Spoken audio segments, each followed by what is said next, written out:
కన్న బిడ్డ ఇక్కడ సాగుబతుకులు ఉంటే నువ్వు ఇక్కడ సారా తగ్గుతున్నావా? రావయ్య, ఆసుపత్రి తీసుకెళ్దాం. నీ యవ్వ కాసేపు కట్టాలు మర్చిపోతావు. నేడుకొస్తే పిల్లకి తప్పించకదే. సారా తాగడానికి సొమ్ములైపోయినాయి. తాళిటి తాకట్టు పెట్టుకుంటా.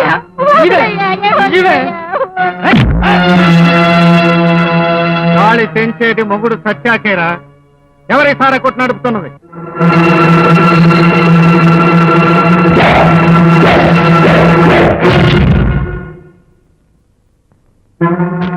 ఖాన్ అలీ ఖాన్.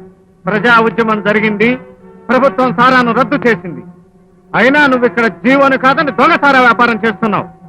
అరే పోబే, గాంధీ గారి దగ్గర నుంచి రాజీవ్ గాంధీ దాకా అందరూ సారాన్ని ఛేదించమని చెప్పిన వాళ్ళే. చెప్పిన వాళ్ళంతా పోయారు గాని సారాన్ని మాత్రం పోగొట్టలేకపోయారు. చూడు, ప్రభుత్వాలు నడిచేదే మాలాంటి వాళ్ళ భుజాల మీద. ప్రభుత్వం నీలాంటి వెధవల్ని ఊర కుక్కలా వదిలేసింది కాబట్టే దేశానికి ఈగెత్తి పట్టింది.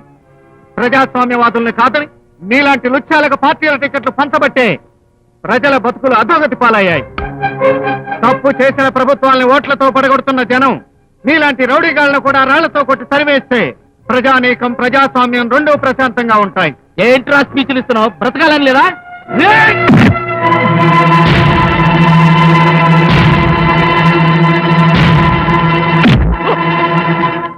రొయ్య మీసాలకి, చేతి కడియాలకి, బలిసిన కండలకి భయపడే రకాన్ని కాను. గుప్పెడి గుండెల్లో కొండంత గట్సున్న కృష్ణ ప్రసాద్ని.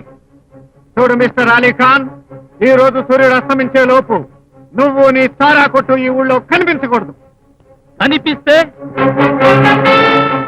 సింగిల్ డైలాగ్ చెప్పకుండా నీ సారా కొట్టు నేలమట్టం చేస్తాను.